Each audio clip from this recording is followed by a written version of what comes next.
ठाण्याच्या भोर नगरपालिकेतून एक धक्कादायक आणि अजब प्रकार समोर आलाय। नगरपालिकेतील सत्ताधारी आणि विरोधकांमधील वाद नवीन नसला तरी आता नगराध्यक्षांच्या एका नव्या कारनाम्याने भोर शहरात राजकीय चर्चांना उधाण आलंय। प्रशासकीय मंजुरी आणि कुठलाही ठराव नसताना नगराध्यक्षांनी थेट आपल्या केबिनच्या नूतनीकरणाचं आणि फर्निचरचं काम सुरू केलंय। हा मनमानी कारभार उपनगराध्यक्ष आणि नगरसेवकांनी उघडकीस आणला असून मुख्याधिकाऱ्यांनीही या कामाला आपली परवानगी नसल्याचं स्पष्ट केलंय। याच विषयावर सविस्तर माहिती देत आहेत आमचे प्रतिनिधी सारंग शेट्टे। पाहूयात। आपण आता भोर नगरपालिकेच्या सभागृहात आहोत आणि आपल्याबरोबर भोर नगरपालिकेच्या उपनगराध्यक्ष आणि गटनेते आपल्याबरोबर आहेत। त्यांनी काही गंभीर आरोप नगराध्यक्षांवर केले आहेत की नगराध्यक्षांनी मुख्य प्रशासनाची कुठलीही परवानगी न घेता त्यांनी काही कामकाज नगरपालिकेत करत आहेत। आपण त्यांच्याकडे जाणून घ्या काही काय विषय आहेत की नगरपालिकेमध्ये आपण आता काही आरोप करताय नगराध्यक्षांवरती, काय विषय?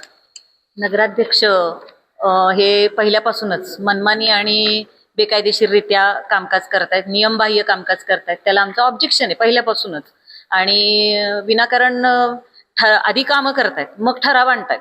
अशा ठरावांना आम्ही विरोध करणारच, कारण ठराव आधी पाहिजे, नंतर ती प्रोसिजर कुठलीच पार पाडत नाहीत, मनाला पाहिजे तसं करतायत आणि त्याच्यामुळे आम्ही विरोध करतो त्या कामांना। आणि ते नागरिकांच्या मध्ये विकास कामांना विरोध करतायत। ऍक्च्युअली तुम्ही बघाल तर आम्ही 30 जूनची सभा झाली, त्या सभेमध्ये हा ठराव होता की फर्निचरचा। आता तुम्ही म्हणाल फर्निचरचा ठराव आला, त्याला मंजुरी मिळाल्यानंतर त्याचं एस्टिमेट होईल, टीएस होईल, काय ते नंतर वर्क ऑर्डर दिली जाईल, नंतर काम चालू होईल। आपण बघावं, पहिल्यापासून काम आधीच चालू आहे। आपण दाखवायला मला काय चालू आहे कामकाज? नक्कीच, चला या आपण उपनगराध्यक्षांच्या बरोबर जाऊन बोलूया की नगराध्यक्षांच्या केबिनमध्ये नक्की काय कामकाज चाललेलं आहे। चला हे बघा, बाहेर आपल्याला सगळं हे फर्निचर काढलेलं दिसतंय। हे जुनं फर्निचर काढताना ऍक्च्युअली सर्वसाधारण सभेची प्रशासनाची मंजुरी घेतली पाहिजे। कुठल्याही पद्धतीतून मंजुरी घेतली नाही। चांगल्या सुस्थितीत असलेलं फर्निचर मनाला वाटलं काढून टाकलं।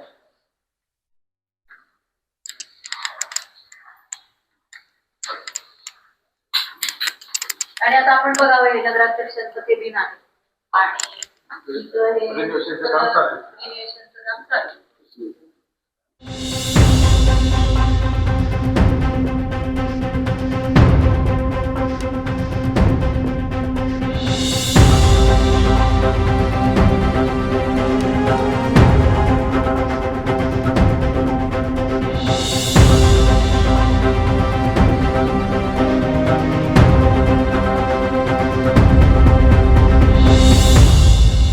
तर आपण पाहतोय की आता आपण नगराध्यक्षांच्या केबिन मध्ये आलोय आणि आपल्याबरोबर गटनेते पण आहेत। काय अशा पद्धतीनं बघा, हे कुठल्याही विना परवाना आणि पूर्व मंजुरी शिवाय हे फर्निचर नूतनीकरणाचं काम चालू केलेलं आहे। आधीचं सुस्थितीतलं सगळं काम काढून टाकलंय, त्याला कुठल्याही प्रकारची सर्वसाधारण सभेची मंजुरी घेतली नाही। प्रशासनाला आम्ही विचारलं, मुख्याधिकाऱ्यांना विचारलं, मुख्याधिकारी म्हटले मला माहित नाही असं मुख्याधिकारी साहेबांनी सांगितलेलं आहे आम्हाला। जनतेच्या जिव्हाळ्याचे दैनंदिन याचे एवढे प्रश्न प्रलंबित आहेत, त्याच्यासाठी निधी उपलब्ध नाही आणि ती कामं आम्ही घ्या म्हणतोय ती घेत नाहीत। आणि हे फर्निचरचं काम चालू आहे, आधीच चालू केलंय आणि नंतर ठराव मंजुरीला आणतात। ही कुठली पद्धत? ही पूर्णतः कायद्याला हरताळ फासून कुठल्याही नियमबाह्य कामकाज इथं चालवलेले नगराध्यक्षांनी। याची प्रशासनाकडनं कुठलीच हे फर्निचर तोडायची किंवा नवीन करायची परवानगी घेतलेली नाही, कुठलीही परवानगी घेतलेली नाही असं मुख्याधिकारी यांनी आम्हाला आत्ताच सांगितलं। आम्ही रितसर मुख्याधिकारी यांची भेट घेतली। बाबा इथं काय चाललेलं आहे, फर्निचर नूतनीकरणाचं काम चाललंय, 30 जूनच्या सभेमध्ये ठराव आणलाय, तो ठरावाला आम्ही मंजुरी दिलेली नाही, असं असताना सुद्धा हे काम तुमच्या परवानगीनं चालू आहे का असं त्यांना विचारलं। त्यांनी आम्हाला सांगितलं आम्हाला कुठल्याही पद्धतीची या कामाची माहिती नाही, कोण कॉन्ट्रॅक्टर काम करतोय माहिती नाही, असं मुख्याधिकारी यांनी आम्हाला सांगितलेलं आहे। तर आपण आता पाहिलं की कुठलीही प्रशासनाची परवानगी नाही असं जयश्रीताई शिंदे म्हणत आहेत आणि त्यांच्याबरोबर गटनेते आम्ही सगळे सुद्धा आहेत, सर्व नगरसेवक इथे उपलब्ध आहेत।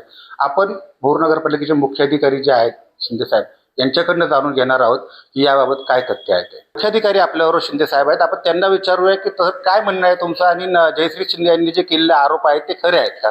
तर काय सांगाल की त्यांचं म्हणणं आहे की अनधिकृतपणे नगराध्यक्षांनी केबिनचं कामकाज चालवले, त्याची तुम्हालाही माहिती नाहीये आणि हे खरं आहे का? आत्ताच भाजपचे सर्व नगरसेवक आणि उपनगराध्यक्षा या माझ्याकडे आल्या होत्या। संबंधितांनी मला त्यांचं जे काही पत्र आहे की माननीय नगराध्यक्ष यांनी त्यांच्या केबिनमध्ये काही फर्निचर जे काही ते करता आहेत तर त्याविषयीचे काही आक्षेप नोंदविले. तर सदरच्या प्रकरणाची मी रीतसर संपूर्ण कागदपत्रे तपासून याबद्दल टीका टिप्पणी करतो आणि त्यानंतर आपण ह्या संदर्भात बोलूयात. सर बरं, आपल्या केबिनच्या मध्ये एक भिंतच आहे फक्त आणि याच्या पलीकडच्या बाजूला काम चालू आहे, आपल्याला माहित नाही आहे का मशीन?